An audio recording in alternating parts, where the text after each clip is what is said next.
மாமிசம் சாப்பிட்டா நோய்கள் வரும். எப்படின்னா, ஊட்டச்சத்து பற்றாக்குறை ஏற்படும். நீ மாமிசம் சாப்பிட்டன்னா, உனக்கு இயற்கை உரம் கிடைக்காது. மாடுகளையும், ஆடுகளையும் கொன்னுடுற. தினமும் உணவுக்காக ஏகப்பட்ட ஆடுகள கொல்ற, மாடுகள கொல்ற, பன்றியை கொல்கிறாய். அப்படின்னு உயிரினங்கள நீ முயல கொல்ற. அப்போ உனக்கு இயற்கை உரம் கிடைப்பதில்லை. மாட்டுலேருந்து மூத்திரம் கிடைக்குது, கோமியம் கிடைக்குது. பஞ்சகவ்யாலாம் அதுலேருந்து உற்பத்தி பண்ணலாம். இப்படிப்பட்ட இயற்கை உரம் கிடைக்காமல் போறதுக்கு என்ன காரணம்? நீ இந்த மாரி மாமிசத்த சாப்பிடுறது தான் காரணம்.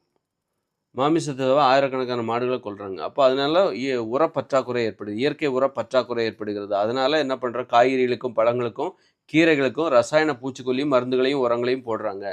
அதனால ஊட்டச்சத்து பற்றாக்குறை ஏற்படுகிறது. பழங்கள் இதெல்லாம் சுவை குறைஞ்சு போது, ஊட்டச்சத்து குறைஞ்சு போது.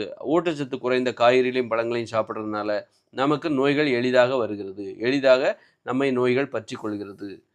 அப்போ எளிதாக நோய்கள் பற்றிக் கொள்வதற்கு என்ன காரணம்? நாமெல்லாம் இயற்கை உரம் தருகிற அந்த மாடுகளையும், ஆடுகளையும் கொன்னு சாப்பிடுறது தான் காரணம். அதனால நமக்கு இயற்கை உரம் கிடைக்காம போது. அதனால ரசாயன பூச்சிக்கொல்லி மருந்துகளை, உரத்தை நாம காய்கறிகளுக்கும், பழங்களுக்கும், கீரைகளுக்கும் பயன்படுத்துறோம்.